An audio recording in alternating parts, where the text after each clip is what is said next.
Welcome to Quick Tech News, where we keep you updated in the world of tech without wasting your time.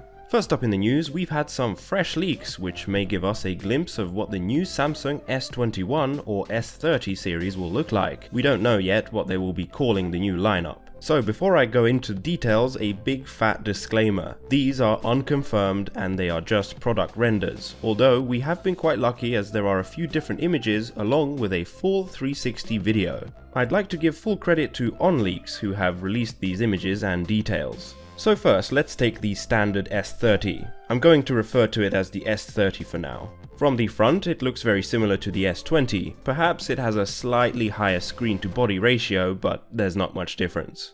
From the back, however, we see a more drastic change in design. The camera bump on the back looks to have quite a unique design that we haven't seen before, and it does seem to be even larger than previously. Not quite on the Note 20 levels as to how far it extends, but it does seem to cover a large portion of the top right corner of the phone. As you can see, it has 3 cameras on the back similar to the S20, and they have placed the flash next to the camera housing rather than inside it. We're lucky enough to also see the S30 Ultra. The display looks to be quite similar, although of course larger, and seems to be a bit more curved around the edges than the standard S30. The rear camera housing is now even bigger, probably the biggest I've ever seen on a phone, and it includes 4 camera lenses instead of the 3 on the smaller phone. We don't know what the 4th camera will do yet, but apparently it could be another telephoto lens. This time around, the flash is also integrated into the camera bump. These are again rumors, but apparently the S30 Ultra may support Samsung's S Pen, but it doesn't seem to have a slot for it within the housing, so maybe not. Or if it does, you'll have to store it separately, which could be quite a pain. The last thing to mention here is that apparently next year Samsung will be launching these phones much earlier than usual. So we can expect to see them talking about it already in January rather than the February or March that we usually see. So once again, thanks to OnLeaks for this juicy content. And what do you guys think of the new camera bump design? Let me know down below.